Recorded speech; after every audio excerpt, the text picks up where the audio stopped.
Welcome back to SciFi Fantasy Read Along. I am ATN. Hi, I'm Yule. I'm DM Phil. Hey guys, how's it going? Fantastic. Pretty Hey, good. As long as DM Phil is actually recording right now. I'm actually. Thank you very much. It's something on my screen. It looks good. Anyway, It looks good. It looks like it's recording. do you guys realize after we're done with this chapter, we are 2/3 of the way done? Yeah. I didn't realize. I do know that this chapter that we're dealing with today, being chapter 16, is the end of book 5, called the Gadrobi Hills. And I don't know how you guys felt, but like coming into this chapter, I was really expecting there to be kind of a climactic event, especially since last chapter was so exciting. I was like, there's no way that the next this chapter was kind of Anyway, so something else that I was thinking about. Do you think it's fair to say that we've reached the point in this book where our detailed attention is really not all that much necessary anymore? At least in this chapter, right? I think the last two. Maybe all of the Gadrobi Hills, in fact. Maybe so. I think there was. I wouldn't say less complexity, but I think we've seen the writing on the wall for a long time as far as this build up. So yeah, I agree that detailed analysis might not be necessary, and we've already figured a lot of things out. There are some specifics, but we aren't going to find out until we find out what the answers to the questions are. So almost anything else that we're looking at right now and we're maybe nitpicking is just because we expect to nitpick something, right? Right, for sure. Yeah, I'm going to kind of just relax on that one, though, because I feel like going through this chapter today and yesterday and the day before that I understood it. It was pretty clear. I thought it was a lot of fun to read, and I think that's the gist that I think that we should be pointing towards. Oh, it was definitely a fun chapter. It was amusing. It was very amusing. It was Yeah, good. Jokes and everything, right? Yeah, there were. But you guys remember last time I was kind of disappointed because it was like this big anticlimax. It seemed like a complete fizzle. Remember that? Well, No. Well, that was my perspective. But actually, I think now that I read this chapter, it seemed very appropriate. You want to elaborate at all? The last one was an anticlimax, and then appropriately we recovered from that, and now you're going in different directions. So yeah, I mentally recovered from the trauma of not getting satisfied last time. I don't understand what was the problem for you last time. It was a very exciting chapter. Well, I thought it was pretty great. Yeah, we talked about it. We disagreed, but that's fine. I feel like this chapter is more like, we just had dinner and desserts and coffee are coming. And that's kind of like what this chapter is. It's like, let's have a nice little coffee with my dessert. Yeah, exactly. Yeah, sure. All right, so to remind any listeners, in the last chapter, Hairlock met his demise. Rake cleared the field of 2 ascendants, and then we had some fighting on the plains or in the hills. He also rid us of 2 hounds. Yes, he did. All right, so should we get started? Yeah. Let's talk briefly about the preamble. It has to do with Decembre. Yeah, you had some ideas on that. You go for it. Yeah. So Decembre is Lord of Tragedy, and this little poem here kind of like lets you in on that.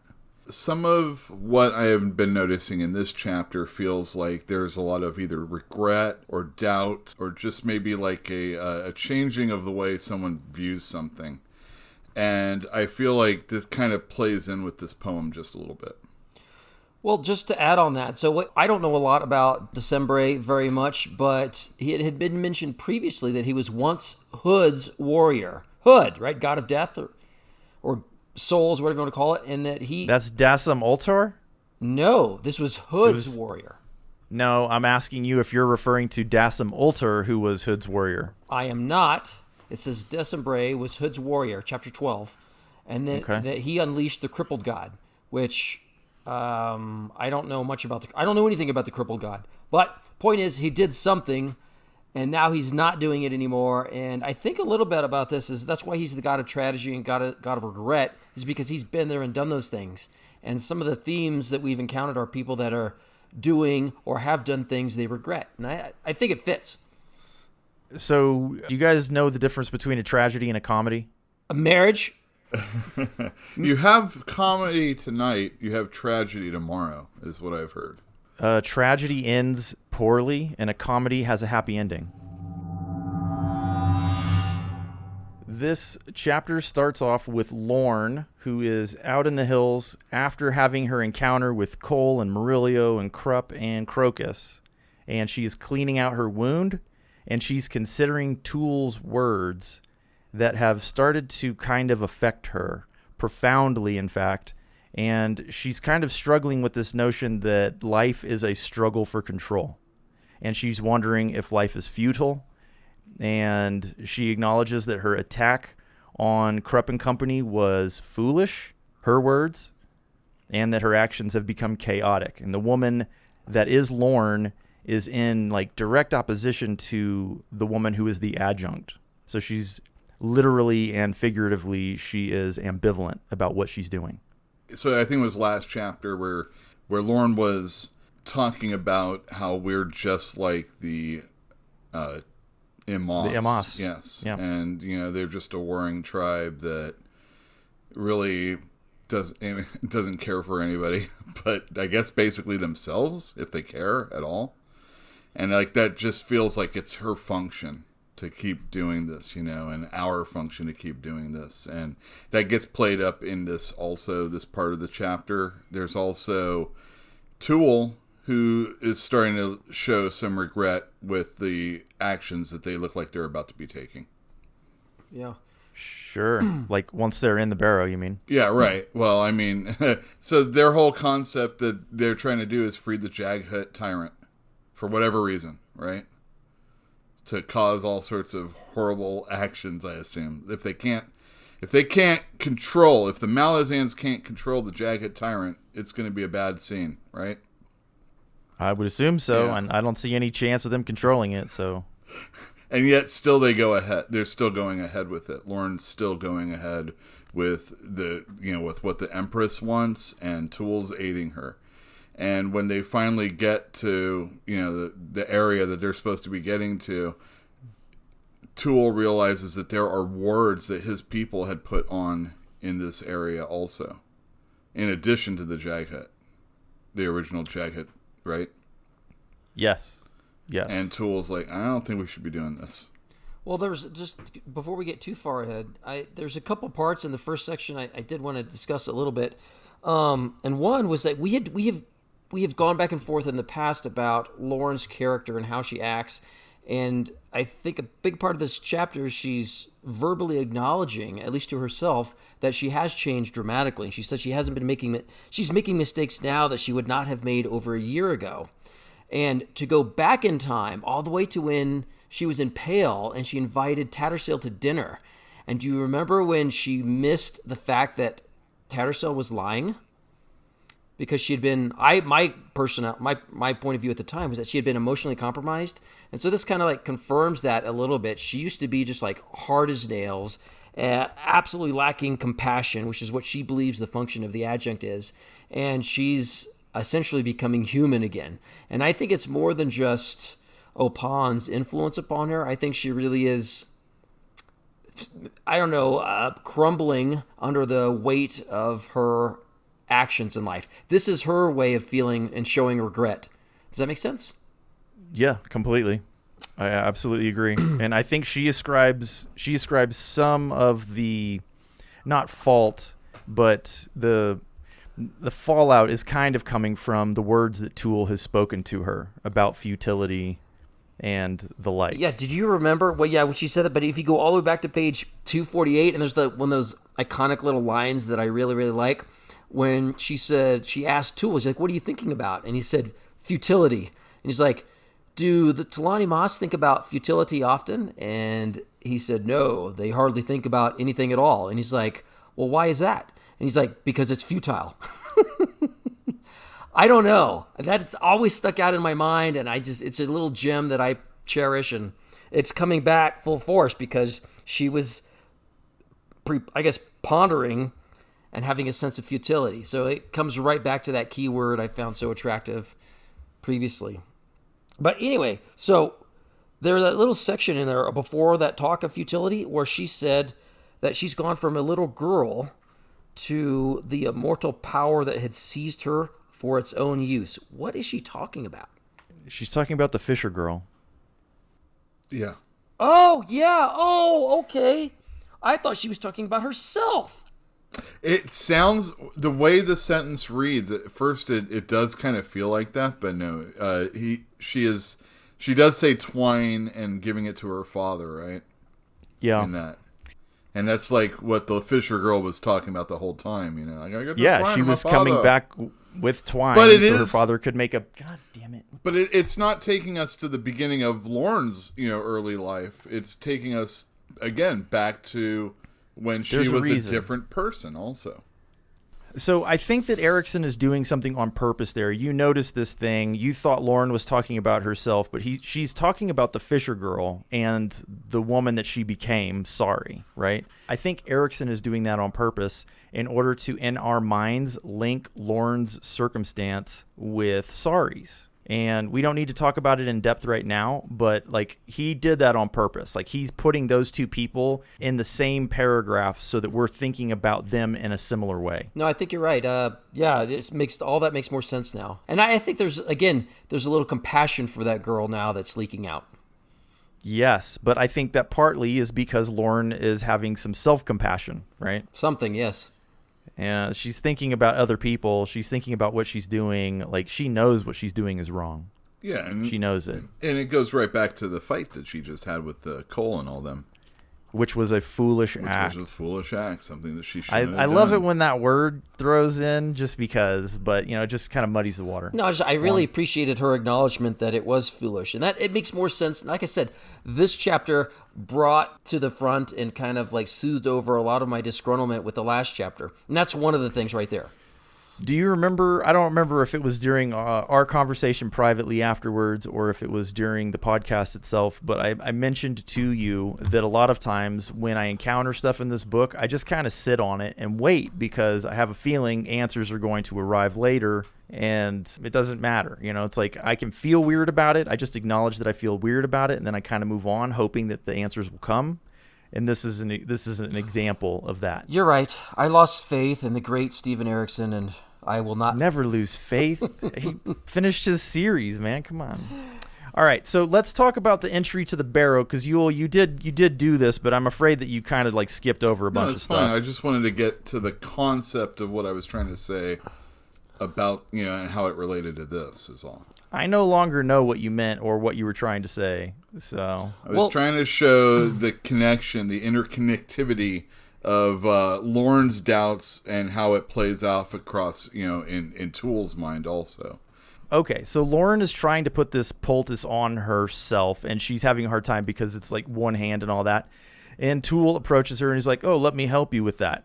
And she's like, "Oh, is that compassion?" He's like, "No, we're in a hurry."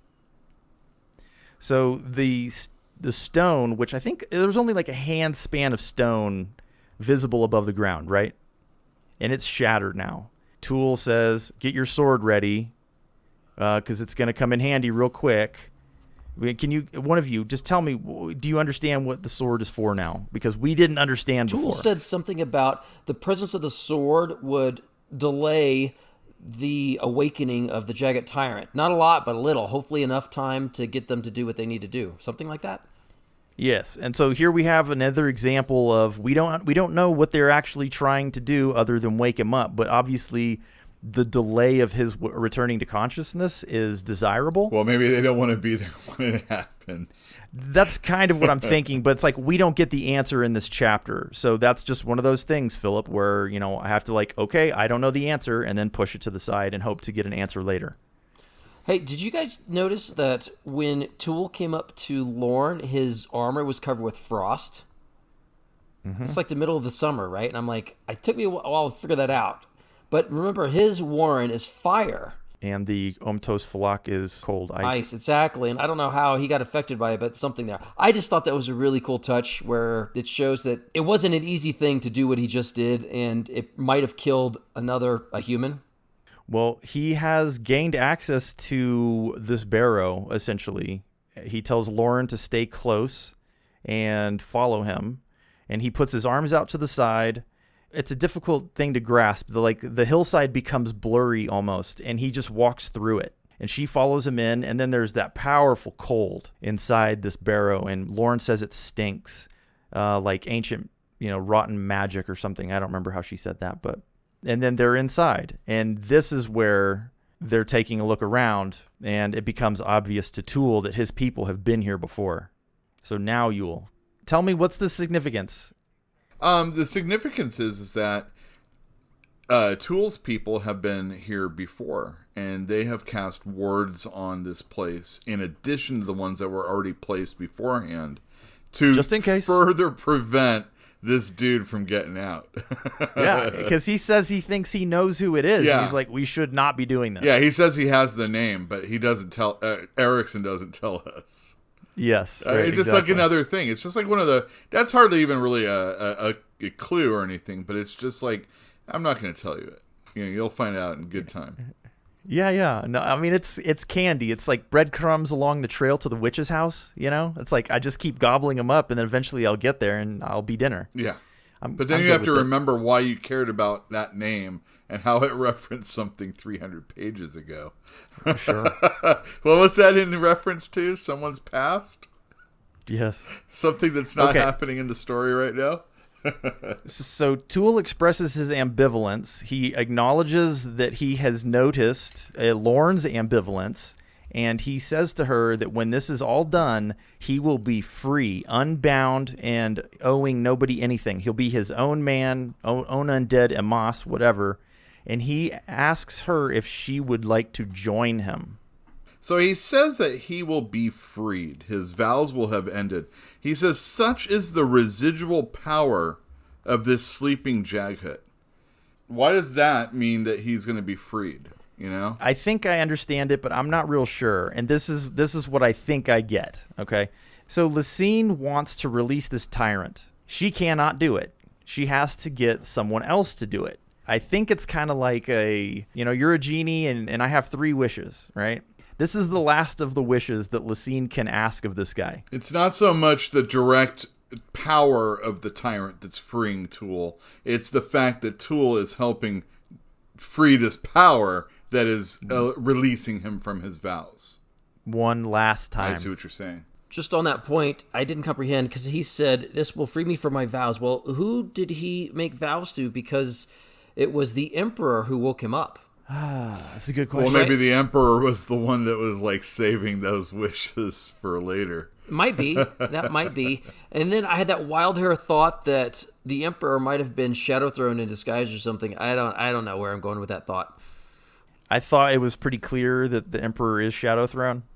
Thought that was pretty clear. No, the opposite. So the Emperor was the Shadow Throne before he became Emperor. He was already Shadow Throne. And then he became Emperor. Does that make sense? It doesn't matter, but who knows how to wake up the Tlani Mas? It has to be somebody really ancient. And so, I don't know. Or a scholar. I yeah, guess but this so. might just been like some crazy Hail Mary that Lysine came up with, Oh, I think so. It sounds like a plan made out of desperation more than anything, right? Yeah. Well, I mean, possibly, yeah. I mean, I don't know why she's so desperate. I mean, there's only like one more city to go for. I know. Well, I mean, look, she's going to lose eventually. There's the Rhivis, but The world is not enough. The world is not enough. Well, my other thought was that his vow might actually be 300,000-year-old vow, which is I will continue until I destroy all the Jaghut, and then I don't serve anybody, right? Yeah, I just don't know. I don't know. Okay, the answer. I don't have know. A question for you. All right, so Tool asks Lorn, says, when we're done with this, why don't you come with me? And he says that I shall journey in search of an answer, and I shall find it. And Lorn doesn't want to have anything to do with that question. I'm sorry, that's classic Steven Erikson, which is... It totally is. It totally is. Well, I mean, she thinks in her mind, answer? What's he talking about? What's this question? She doesn't pursue it. She doesn't want to know. Do you have any idea or any conjecture as to what this question may be? No, and the reason is because of what I said earlier, where, I know I'm going to get an answer, so my speculation here is just unwarranted. But is there anything in what he's written that would suggest maybe we could figure out what it is? I mean, is it something about life? Is it something about, like you said, Phil, futility? Maybe purpose? Is this the answer to find what is not futile about existence? Maybe. I mean, if all the people of the Setuniman, refuse to speak because of futility, and they don't think because of futility, and they don't speak about thinking and think about speaking for all the same reasons, it's very likely. Maybe he's the only one that's doing any deep thinking. He's the philosopher of them all. It's hard to be a Setuniman philosopher. Well, imagine being bored for 300,000 years. Right. Well, I think there's actually, if you go back to everything we know about Tool, is he's actually kind of had an awakening himself since he's been interacting with Lorn. Yeah, his timing isn't as good as other people, but he tells jokes. Yeah. I don't know. They told jokes differently back then. I don't know. Those are good questions, Yule, and I think I can't wait to find out is the answer. I think that's fair. So now Tool is offering her to go with him, and where he's suggesting is going to be back in time? I don't think that's the case. I think he's just offering her a way out. Like, you can desert, and I will be there with you, so you don't have to worry about anything. And she's like, how long is it going to be? He's like, I don't know. I've never done this before. No, that's a little different. Okay. That's a little different. That's not after. This is like... What he's offering her is a new life, free of the Empress, free of empire, free of war and strife. Later on, what they're doing right now is going to take some time, and he's like, "I've never done this before, so I don't know how long it's going to take." Oh, I see. This is some of those weird juxtapositions that Erikson uses. Where it would make sense if you were there having the conversation. But it's, sometimes a little bit difficult to read. But, she understands him, he understands her, and they're having a conversation. I see. Cool. Well, they have no idea how much time is going to pass from the time they entered the barrow to the time they're going to come out of the barrow, if they even come out. That's true. Right? It's not looking so good right now. So, the laws of space and time don't apply, and we have no idea what's going to happen temporally. And it's super cold. Right.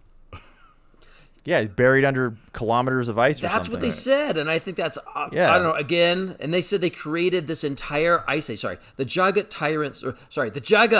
created this entire ice age just to lock this tomb underneath it. I think they locked him in place in time. That too. That's another thing. I think they locked him in there 300,000 years ago or whatever. It's ancient, right?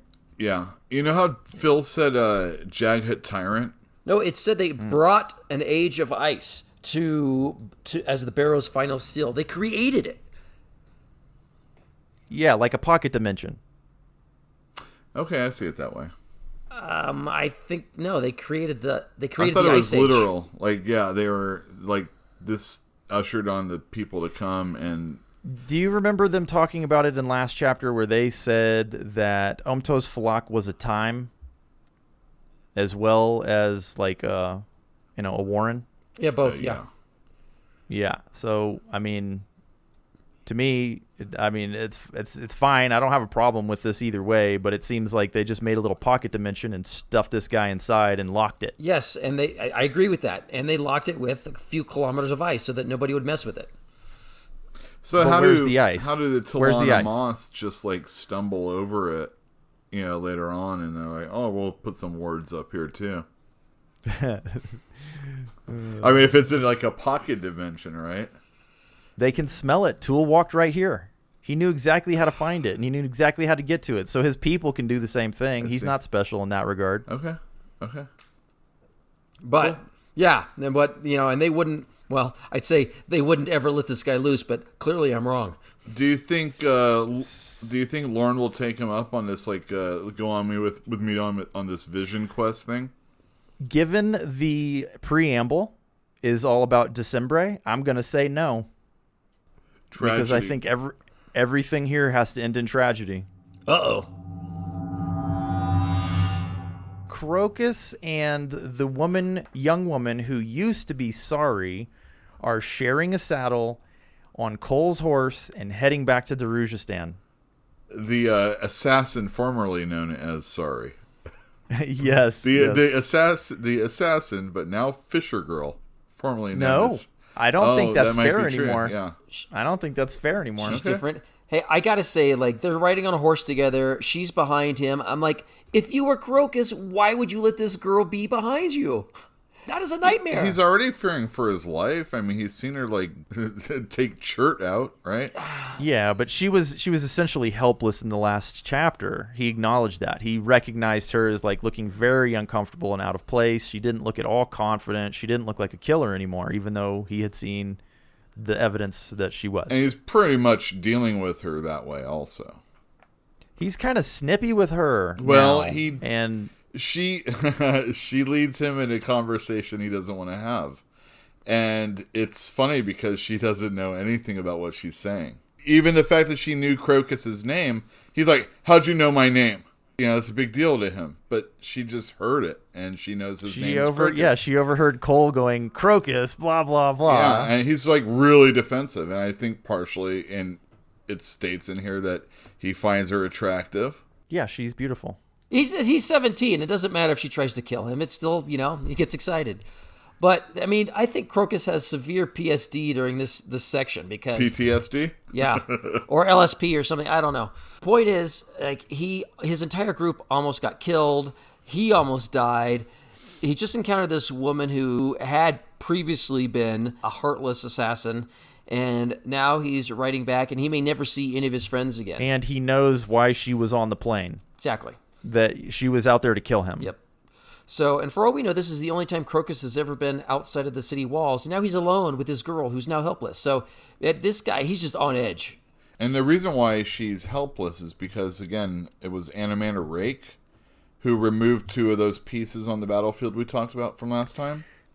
Yeah, the rope was forcibly extracted from Sorry, which left essentially the Fisher Girl, but with 2 years, 3 years more of life. And she doesn't know her name. She has no memory of the last 2 or 3 years, which is a little bit odd. I'd like to save that for the end, though. Okay. She doesn't remember her name, and Crocus is like, "Oh, well, I can't really help you with that." And he's like, "Oh, that was rude of me. I'm sorry." And she's like, "No, I was sorry. And I don't want that name anymore. Right. I want a Daru name." And he's like, "Well, you could be No, you can't be Chalice. You could be Absolar, my deity. No, you can't be Absolar, my deity." And she's like, "I choose Absolar." Yeah. He's like, "No, you shouldn't." And he's just like, I do." It's funny. There she is. She is the one now choosing a deity rather than a deity choosing her. I didn't get that, Yul. You're right. And I love it because, like, he says, "Oh, you could maybe the only women I know is, like, maybe my matron." And she's like, "Your mother?" Yeah. He's like, "Oh, no, I mean, matron of thieves, Absolar." And then Crocus asks her if she has a problem with him being a thief. And she's like, "Well, if I'm going to take the name Absolar, I guess not." But it kind of plays off like she becomes the woman she's going to become, at least right now. And not, the Fisher Girl, not Sorry. Not trying to say that I know what's going to happen. I'm just But saying. you do, and you are. Well, in a way, because, there's so many gray areas. I've hit my head a few times. One too many kick by a mule. Yeah, exactly. But okay, so Absolar has settled on her name. And it's late. They're getting tired, and she's like, "Well, why don't we place a camp down here by the side of the road?" And there's this whole rigmarole about there's only one bedroll, and whatever. But they essentially set camp on the side of the road, and that ends the section. No, she says we're going to share it. Didn't what she said? Yeah, she is. She's all, "You keep your hands to yourself, though." And what's the last line? Well, he just stares at her. But she elbows him right in the ribs, and he's like, he could just stare at her. That's all he could do is just stare at her. Okay. This guy's always smitten by the ladies. He has problems, but whatever. They're in his vicinity and orbit, and he's in theirs. So big whoop. It's funny. Like Chalice, to score her, so to speak, he would have to go through all this schooling. Yeah. And he also kind of digs Sorry. or Apsalar now, and he doesn't have to be that kind of a person. Also, he can be himself. Is that what you mean? I kind of feel that way. Yeah, for sure. He has two paths that he can choose: comedy or tragedy. Crocus already has an identity. The Fisher Girl kind of doesn't. The Chalice has an identity. And so you're right, though. But like, if Crocus wants to be with Chalice, he has to basically discard his current identity and develop a new one. And I think that if you look back at the previous chapter, like Lorn is having an identity crisis. You know, the previous section, I mean. I think Tool's kind of having an identity crisis. Like, there may be something more to that. But let's talk about identity also, because in the capacity that you lose 2 or 3 years of your memory, you're losing 2 or 3 years of your identity. Memory is strongly tied to identity, and maybe the only thing that really provides it. Like, no one really knows, but people that lose chunks of their memory, they lose chunks of their identity as well. I had one problem with this section, and that was that the last time we saw the Fisher Girl, you know, she was 3 years younger, essentially. And now she's behaving like a young woman who's firmly a young woman. Mm-hmm. And, like, I feel like she should still be behaving like a little girl. I think boys and girls very quickly develop real adult responses just without the real adult comprehension. So even like a 5-year-old girl, and this is from personal experience, develops great attachment to boys already at the age of 5. What about the self-confidence to elbow him in the ribs and say, no, we'll share it. You just keep your hands to yourself. Well, I don't know. It just seems a stretch because she was, 15-ish when she left Itko Khan? Between 12 and 14. Okay, so really young. The Fisher Girl doesn't strike me as someone that's going to be very playful with boys at all. Yeah, she had a hard life. So I kind of feel that some of what she's learned still carries over, whether she knows it or not, because when Apsalar was sorry now, she had to go back in her head and draw forth the fishing and the... I remember. Remember that part? Yeah, anybody know how to fish? So yeah. It's still there. It still can be accessed. And in some way, you know, what you have experienced in those 3 years isn't going to just necessarily go away just because... You said in the last chapter she didn't remember anything. She didn't, but she does now remember that her name was Sorry. And that's an improvement. It is definitely a step forward, right? I agree with you all. I think it's in there. It may be a fog, and she may take her a while to piece it out. But I think this is a big part of this is the psychological trauma of being somebody else for a long time, and it's going to take a while for her brain and her memories to heal. If that makes sense. It's like coming out of like a virtual reality or something like that. Did I really do all that stuff? Or waking up from a dream? Yeah, something like that. Yeah. Yeah, you did. You killed Shirt. Well. Sorry, the Fisher Girl, Apsalar. She's taken on all these names now. Yeah. She's going through all the sections of the player's handbook. Yeah, I know. Yeah, exactly. And this is also like Erikson. Give one person multiple names. Yeah, we'll see that a lot as the books go on. Oh, great. It's like a Russian novel. It is exactly like a Russian novel, yeah. Krupp and Murillo are both on mules trying to catch up with Crocus, and Murillo is kind of happy about it because his mule's going really slow and Krupp is really impatient, and he's like, what's the hurry? What is the hurry? They're got to get to Crocus. Yeah, Krupp reveals to Murillo that Opon has chosen Crocus and that their job was to protect Crocus. That was actually their only job.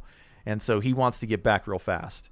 And he's like, well, we also need to tell Baruch about the auditoral blade because that means that's a Malazan.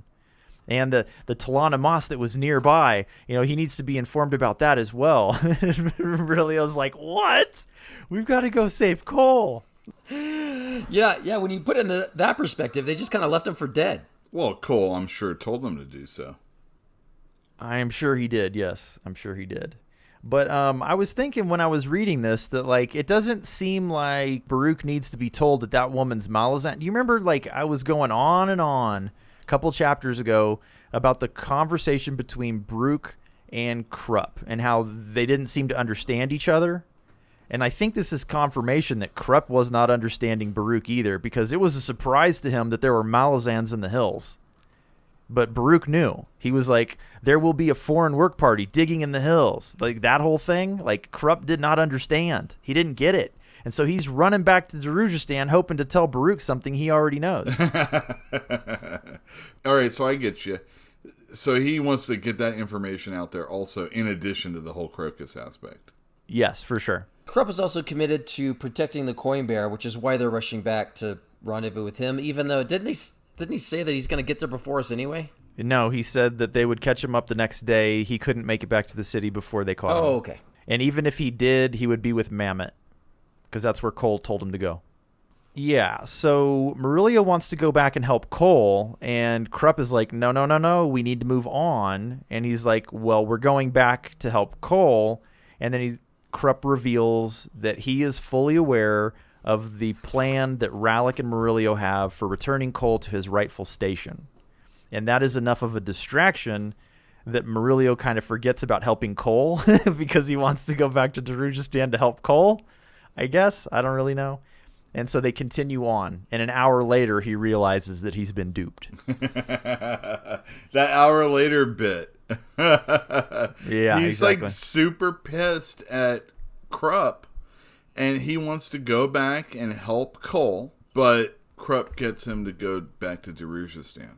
And they're not going to make it all the way, obviously. They're still stuck out in the hills. So they, too, set a camp by the side of the road. Thus ends that section. There really isn't anything other than that. What it is Murillo getting all the information that he needs to get to understand why they're doing what they're doing right now. And Right. Krupp pretty much spills the beans on everything. He tells the truth for once. Yeah, he totally tells the truth. But of course, it's in Krupp fashion. He's not going to willingly give you this information. No, he said in desperation. Right. Even in this situation, even in this desperate situation, if Murillo doesn't ask Krupp, then he would not have gotten any of the answers. He was threatening to turn around. He was. And I don't think Krupp wants to go on the road by himself, I think is what was going on there. But you're right. Like, you know, it was out of desperation that he gave away the information, and he admitted it as much. He said, in desperate times or whatever he said. But I guess that bit with, Krupp talking about what Murillo and, the whole Cole situation. Rallick, yeah. Yeah, letting him know that I know that Krupp knows about this stuff was at least getting a little bit of his power back. Well, yeah, for sure. I mean, because that was the distraction. He's like, I said I wasn't going to let you distract me, and then you distracted me. And I kind of didn't get this at first, but Murillo's like, damn, Krupp, that jerk, he distracted me. And Krupp hears him, and he's like, oh, I just have a headache. I'm a little dizzy right now. And Phil was like, oh, yeah, that's because he got hit in the head. I'm like, yeah, well, he's at least feigning that, Uh-huh. Like, Sure, that's he has the an reason excuse. why I said something. Yeah, exactly. He has an excuse. Did you guys see the compliment that Krupp levied on Baruch? Well, what was that? That they're of equal intelligence? That might be as close as Krupp ever gets to giving somebody a kudos, right? Dude, he said they were of equal intelligence, and he thinks very highly of himself. I mean, that is a major compliment to Baruch, in my opinion. Yeah, I'm with you there. But I don't really have anything else. That's kind of what I meant at the very beginning when I said that, like, the need for our deeper, inspections is kind of coming to an end. Like, this was very clear to me. I don't think there were any real surprises here. Yeah, you're right. What Erikson's doing here is taking all our participation, or people that we're following, the participants, and he's lining them up, for that inevitable convergence that we're going to be getting as we do in most fantasy novels. Yeah, I mean, it's happening right now. It's happened a couple of times, but those aren't this is not the convergence. Anytime those are not two the characters, convergences. Paran and Rake being in the same page is not a convergence. What about Paran, Rake, Shadow, Throne, and the Hounds? Is that a convergence for you? Well, not what I'm expecting.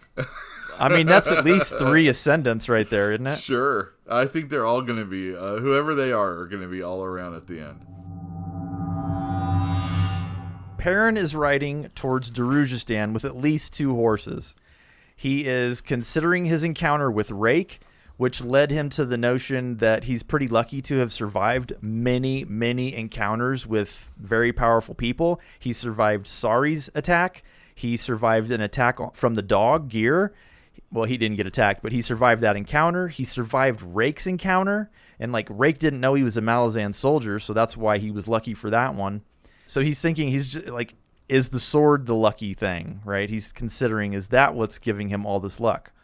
And then he starts to consider Lorn as well, and he's remembering some philosophical education that he got that stated, almost in Lorn's exact words, that life is a Scrabble for control. And so there's like this mirror image of what Lorn was thinking about in her section and what Paran is thinking about in his section. Yeah, because he's got a major... He has a major identity problem too. Oh, well, come on. I mean, this is a guy... He's the pawn of Opon. I guess that's the problem with being Opon's pawn, is that you're being tugged in different directions probably all the time. And neither one is probably suiting you. And we saw how the lady snipped him up to fix him, right? It was her. Without any care. Unkindly raped. Exactly. And then we think of the dude as being kind of the jerk of the two. Well, but not don't necessarily. Want his attention. Yeah, you exactly. don't want his attention. And Paran just recently threatened Opon, at least the male version of it. And... got away with it. Paran originally was, a noble that had desires to be part of the military. He didn't want to just be a noble's son, a wine merchant. Yeah, he got his childish wish. Yeah, and he's not enjoying it at all. No, but by the end of this brief section where he's thinking for himself, he realizes that he's no longer walking the Empire's road. And he has one mission. It's his mission, and it's to save Whiskey Jack and the Bridge Burners. Yes.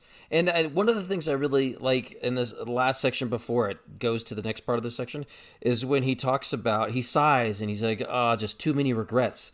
And he didn't elaborate on what those were, but he did mention something I thought was really, I don't know if touching is the right word, but he said so many lost chances. And he said with each one, you become a little bit less human. And you lose yourself. And then he says, was his life irretrievable? I'm optimistic. I think it is because It is irretrievable? No. He said, was his life irretrievable? No, I think it is, and I'm optimistic that he can find himself again. Because if we go all the way back, and as he's a soldier, and he was just an honorable stand-up guy, and he has done the worst things imaginable, and he's looking back on it, and he hates that part about himself. So he's putting himself on the path to being a good person and living a good life again, whatever that is. He's claiming his soul, is what you're saying. Yeah, something like that, and he wants to go to Whiskey Jack and save his life, because that's the right thing to do. Yeah, he's picking up the reins, is the way I thought of it. Yeah.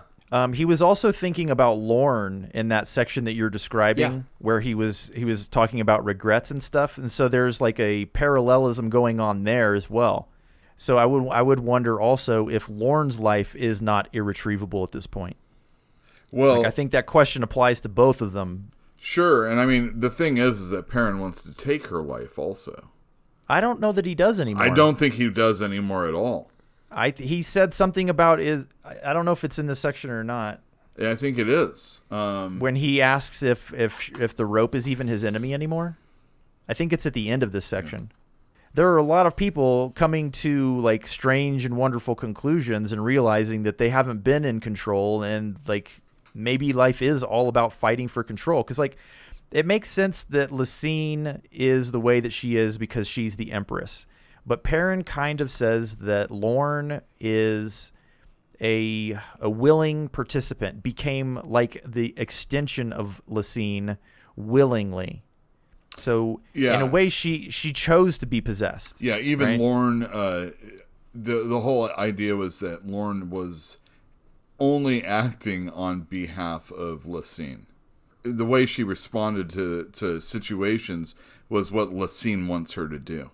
And that's she's she's bought in the entire way, basically. Right. But that's not enough for Paran anymore. Right. Or Lorn, I mean. Well, or Lorn. just to tie Paran's thoughts right now back to the pre-section before the start of the chapter, where December pretty much says that, vengeance only leads to regret, and they don't say it right here, but that's kind of what Paran is doing. He's like, I'm giving up my vengeance because it's just one more regret that I don't need. Does that make sense?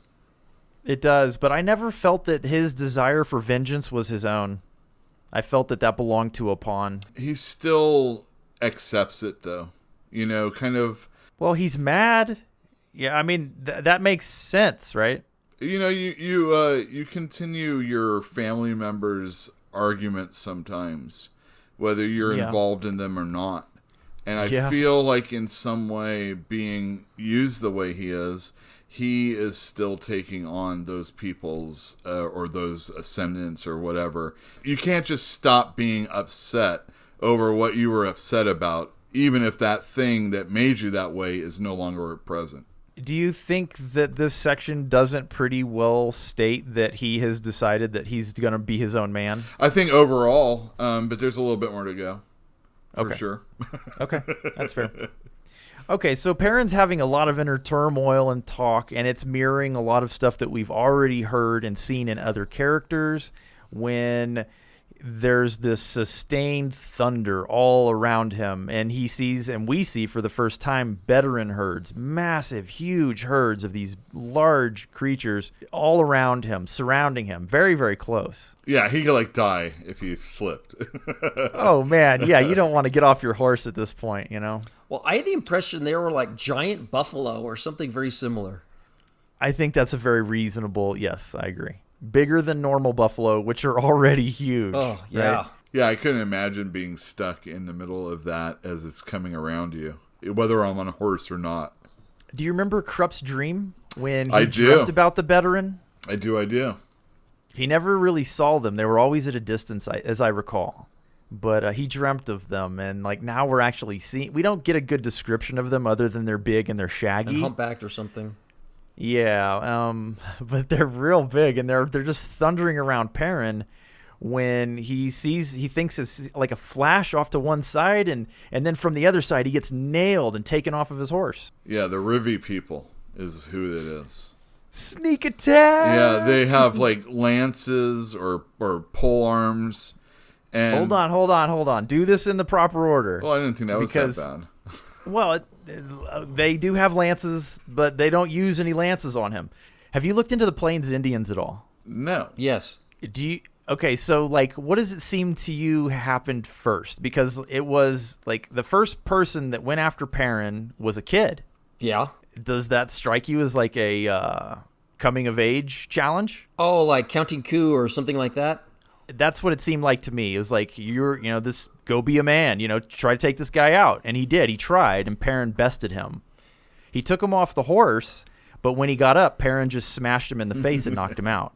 Yeah, he did. That was a kid, though. That was just a kid. And then we've got other warriors who have gotten off of their mounts, which are those veteran, and approach Paran. Two of them drag the kid away, unconscious, and then return. And then the other one goes straight up to Paran and puts his hand on the hilt of his sword. I can't imagine what anybody would think was going to happen. That's an insult for sure, right? I think he was seeing what he could get away with, right? Well, it was like a challenge. Who's going to get away with that? What are you going to do? I'm going to take your sword away. And Paran's like, no, you're not. And he smacks his hand away. All of this stuff is it was designed to be intimidating. It was designed as a rite of passage for that kid. They were going to let him do it if he could, but he couldn't. So then the adults stepped in. And then those two guys that dragged that kid off come back. One of them tackles Paran and wants to... I think he's trying to scalp him is what I think he's trying to do. I don't want to go there, but I did get the impression that bravado and bravery and recklessness were part of this culture.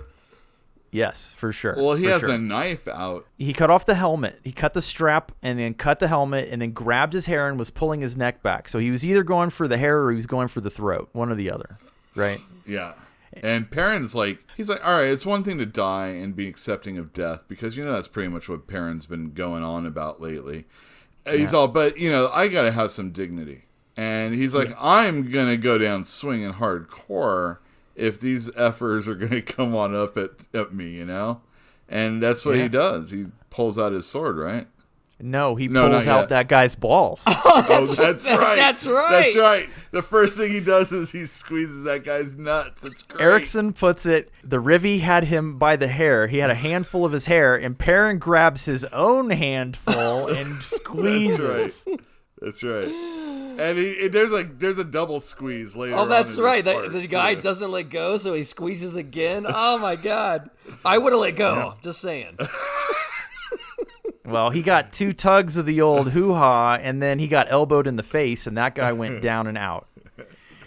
And, okay, so there was that other guy that had the thread stitched into his face, like the guy that grabbed Chance's handle. Yeah, I thought that. He actually had thread stitched into his face. I thought that's crazy. It was really cool. It was a very neat description. Yeah. Paran has defeated the second person with the testicle pull and the elbow to the face. And then that's when he pulls out his sword. And immediately it's like, bang, something hits his sword. And then bang, hits his sword again. And then he's like, okay, I'm going to need 2 hands. He's got 2 hands on the sword, and bang, it gets hit again. And he's been hit in the head with the haft of a spear, and his foot is pinned to the ground. And he gets hit on the side also. That was the one that, the one that felt like a mule kick or something like that, exactly. Right? This whole scene is so awesome. I like it. It was real cool. But the dust kind of settles because after a couple of attacks to his sword, like there's nothing else. And he kind of clears his head a little bit and he looks around and the Rhivi are all staring at him wide-eyed. So remember, he's just, for everybody else, so effectively he's been blindly like swinging his sword in all directions, right? Yeah. And he looks down and there's just like 3 spear shafts that have been like split and impaled on his blade. There's another. The tips. Yeah, the tips. The tips. Mm-hmm. It literally cut the tips. Are split. Yeah. Do you know how good you have to be to like hit anything coming, like hitting an arrow, anything, and just like splitting? Or lucky, right? Right, lucky, right? And the same thing. His foot was pinned with a spear, but it just like it was going in kind of like sideways, so it just barely like touched his foot, but didn't cut him. Yeah, it missed. It didn't pierce his foot at all. And like the scabbard took a hit with a javelin. That's right. And like in every case, like they missed 5 spears, 5 javelins went for him, and they all got deflected or missed. But seriously, if you're watching that and you knew this guy was just like blindly swinging and all those things happened, I mean, you got to know something's up. This was so cool. I'm guessing that he has confirmation now that his sword is actually what's involved. It's not just Opon. It's like the sword, itself. And the Rhivi realized this also?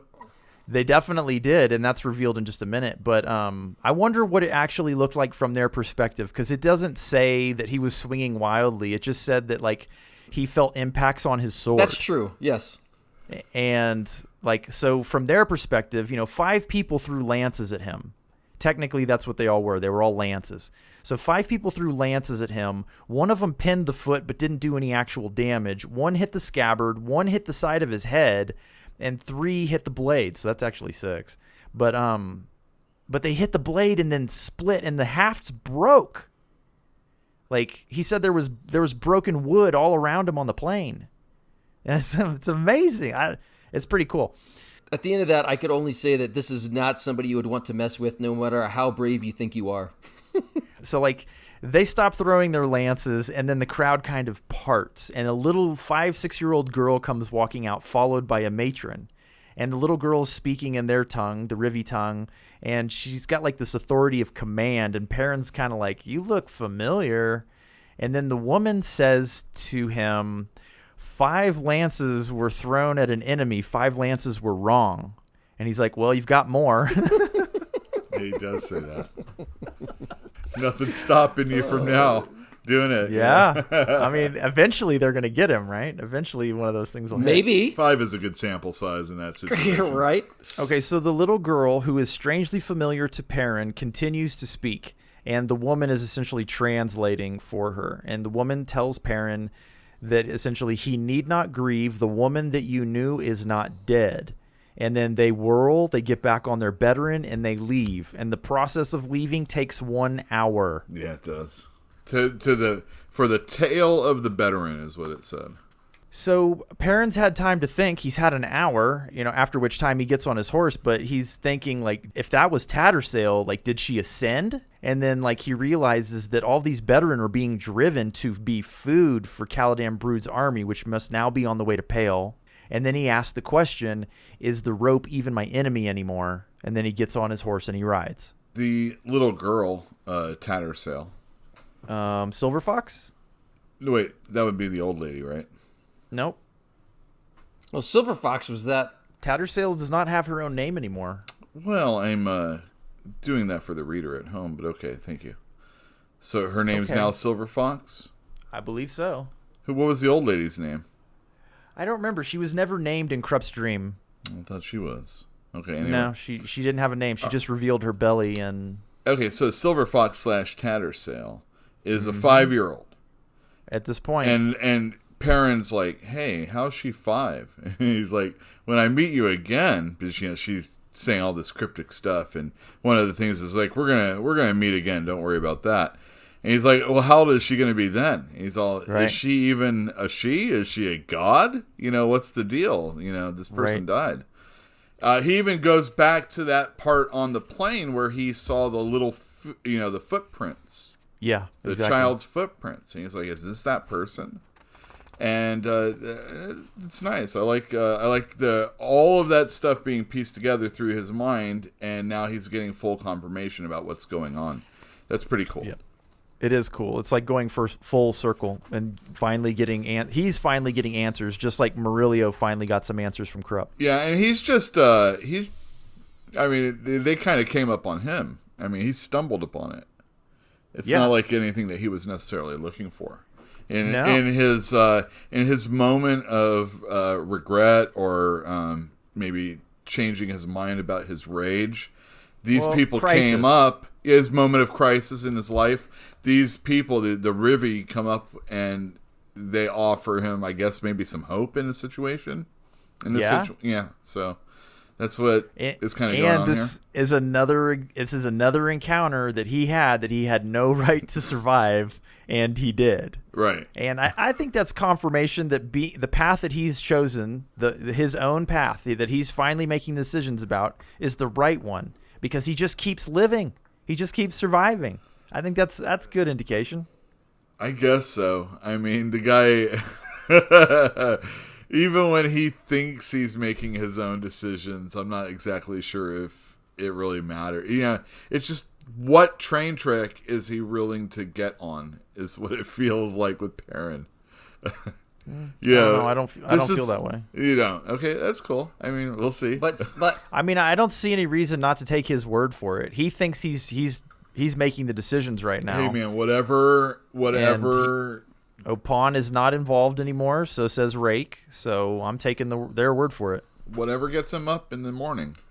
Whatever gets him out of bed. So if Opon's not involved anymore, what is this, like an artifact? His sword, Chance. Is it just like an artifact now? Is it just like a sword of luck? What is it? I think it's akin to the coin, but Rake scared Opon off. So Opon's not in him anymore. All right, so Rake scared Opon off, but then with the sword in Rake's sword, Paran was able to get Opon to show up. Yes. After that fact is what I'm saying. Yeah, I think it's akin to the coin, but I don't think that he's under the control of Opon anymore. Mm-hmm. It's just he carries a god-touched sword. Definitely. All right. Definitely. And as a result, it's a phone also. Yes, he can summon Opon with it. But remember also that Rake told him, when the luck runs out, give it away or get rid of it. Give it to your worst foe, your biggest enemy. Exactly. How do you know when your sword has turned against you? Well, when you start not living through these encounters, I think that's a good indication. I want at least a warning before the first one. Oh, yeah, I don't know. Come back from that one. Maybe we'll see something in the future. I would like to see some bad luck. Why not? But I don't know, seriously, like if you knew sooner or later that your awesome luck was going to turn to be the worst luck possible when you needed it, how long would you risk that? Would you just say, no, it's not worth it. Give it away right now.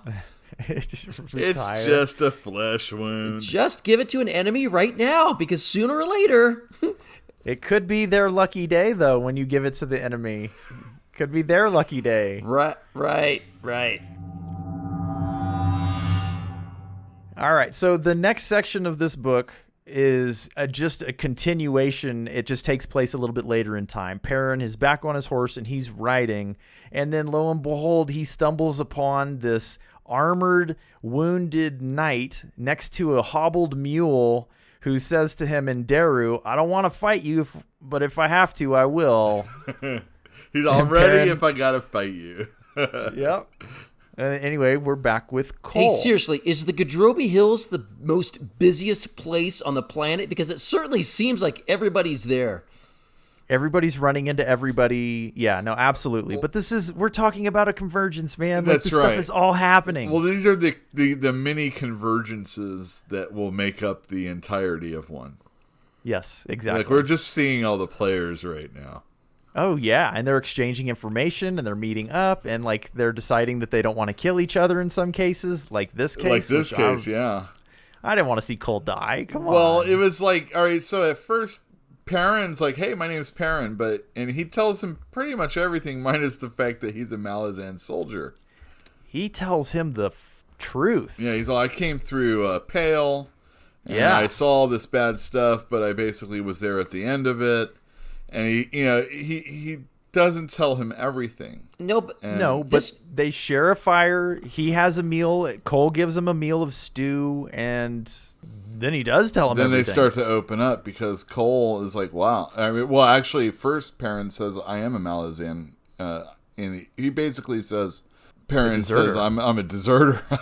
I'm not in it anymore. He told him he was a deserter. He had the rank of captain. He had worked with the Claw, like all of this stuff. Yeah. And he tells him all of this in perfect Daru, by the way. Yeah, he does. And what I really, really like about this is because if you go all the way back to chapter 1, where he was just as blindly honest to Lorn, and she thought he was naive. And yes, I think he was, but this is a part of his character that he's returning to and that I admire. Oh, yeah. Yes. No, I have it in my notes. This is the return of Paran the Truth Teller. Yes, absolutely. And to me, it was heartwarming and awesome because that's who he is in real life. And he's a good...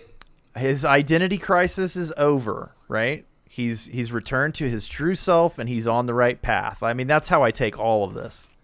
So his admission is taken by Cole to be a challenge. He's like, honesty, that much honesty, I mean, that's a challenge. So Cole tells us his story, how he was outwitted by a whore named Aestal, who, when she no longer needed him, had taken all of his money, his titles, and etc., discarded him, and that, and changed her name.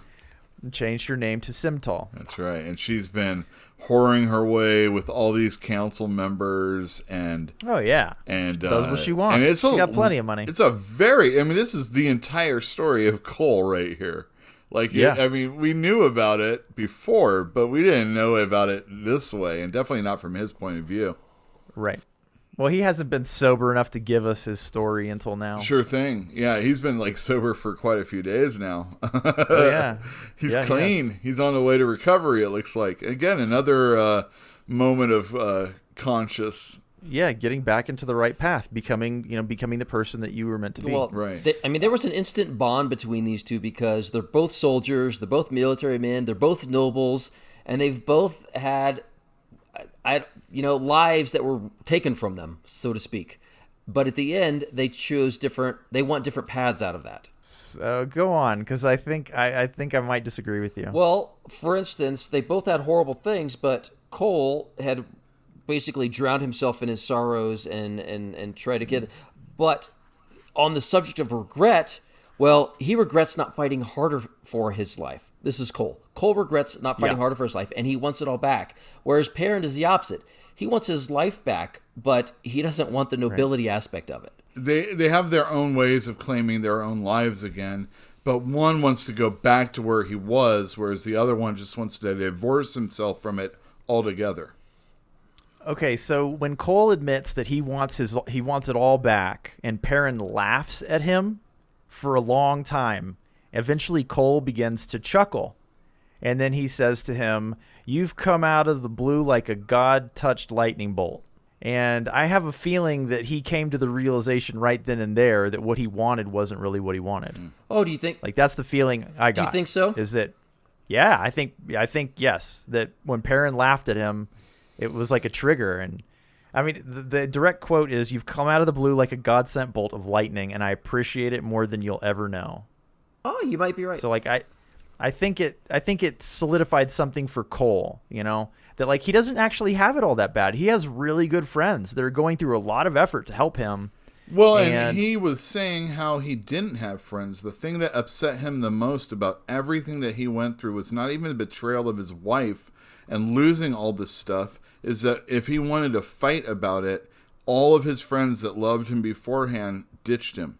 They weren't his real friends. They weren't his real... Well, yes, that's true, and he's now finally realizing that, like you said. It's Krupp, if you can believe that. It's Murillo. It's Krupp and Crocus and Rallick and Murillo. Yeah, exactly. It's Krupp and Co., and he's part of Krupp and Co. Right, and yeah, that's interesting. But he still has revenge on the mind, for sure. I imagine. Well, maybe, I don't know, but I think, yes, to your point, Etienne, that I think you made me have the psychic flash that at that moment when he was laughing and they had that discussion, that he believes that vengeance only leads to regret. Maybe. Yeah, it's and possible. that's where the parallelism might be truly parallel at this point. Right. So these two old war horses, they share a camp together, and they agree to ride to Rujistan together. Paran's going to delay by a day so Cole can recover a little bit more, but then they'll ride on horses instead of on a mule, and they'll go together. And the price is that Paran will ask a lot of questions. And then they share some wine together, Worrytown wine, vintage last week. And it's only good for a week. It's almost running out of time. It's come due, I think you said. All I can think about is that's seriously got to be some horrible rot gut, Oh, it's probably wonderful. But they too share a camp.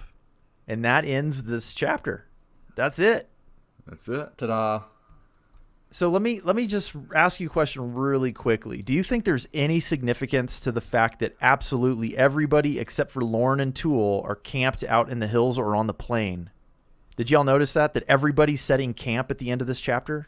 Or their sections? They're all setting camps. Well, they're the only ones that are in the same area, but maybe not in the same time. Well, I guess is what it is. Yeah, exactly. They're not. They established early on that they don't know how time works where they are, and when they come out, who knows what's going to happen. So they didn't set a camp, but everybody else did. Fair enough. Whatever. It puts everybody at the exact same time. Yeah, exactly. That might be all it is. Yep. Okay. Everybody's story is ending at the exact same time, nightfall. All right, guys. So tell me, do we have anything else? I mean, I'd like to talk a little bit about Lorn, but do either of you have anything that you want to talk Only about? Generic comment that I like the way this chapter ended. I like the way it went. And yes, it wasn't complex, but it has gone in everything you thought it was going. Everything went in a different direction between last chapter and this chapter. Do you feel good about the whole book now? Oh, you mean because I know you didn't like last chapter. I was pissing and moaning last time. Oh my God! Yeah. Well, okay. Well, I'm out of that now, and now I feel slightly soothed. We're back on a cool track again.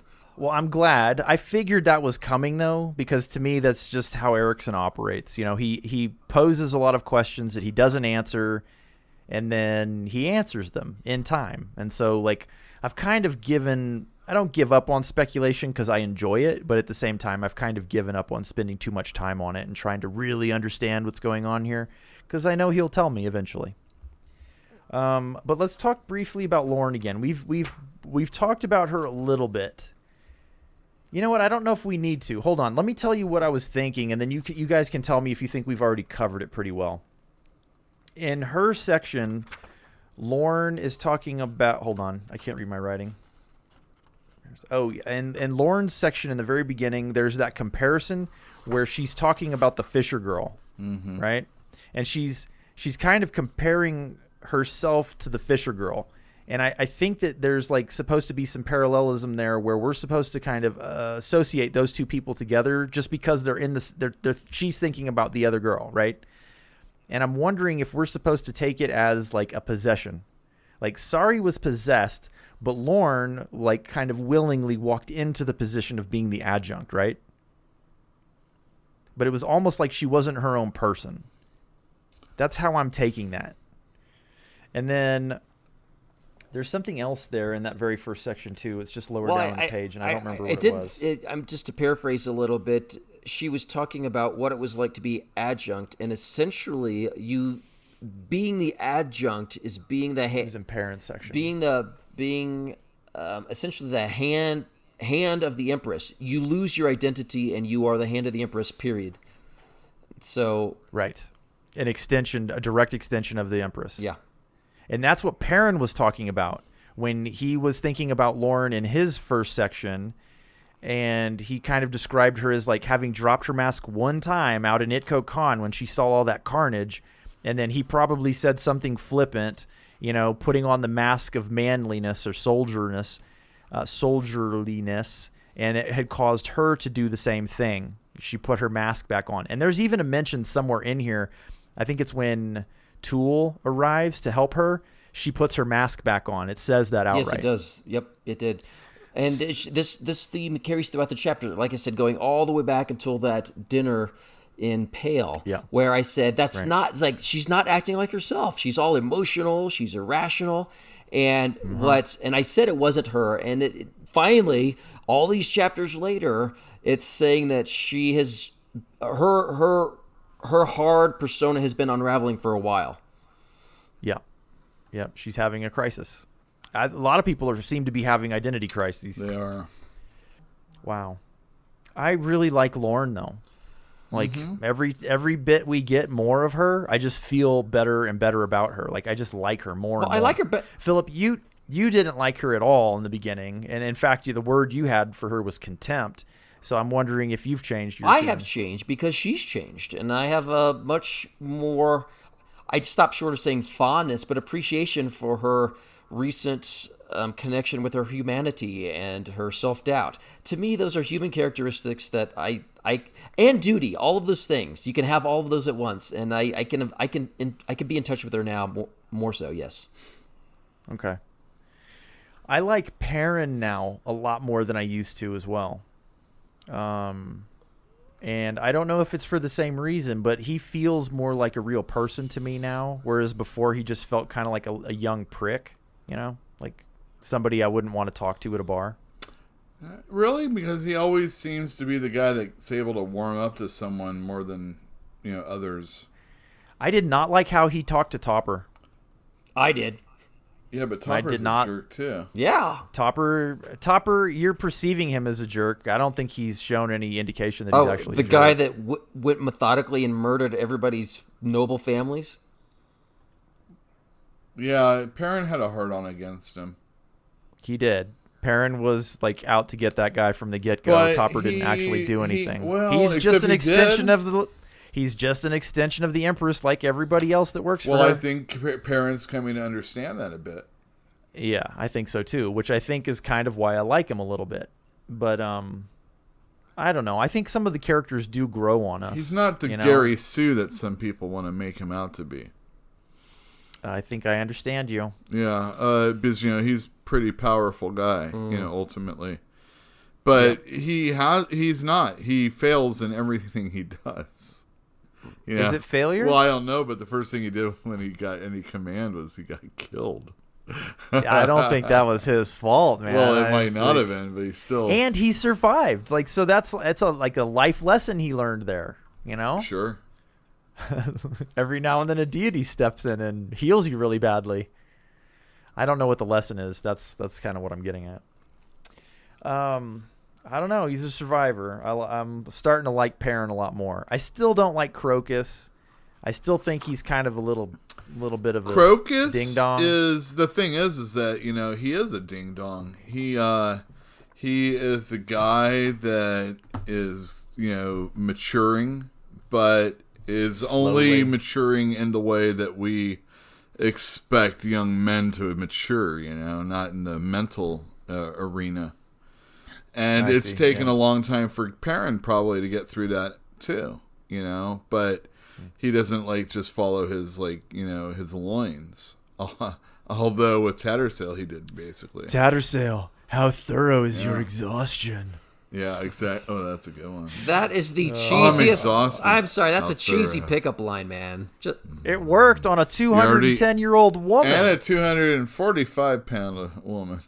She should have known better, but she wanted it just as much as he did. She lost my dude. She just wanted an indication that he was down, and he gave it to her, and she was like, well, that was pretty sloppy, but what we're going to do is sloppy, so let's go. No matter how old a woman is, she always wants to be wanted. Okay, speaking from experience, are we? Yes. All right. You guys have anything else? No, I like this chapter. That's it.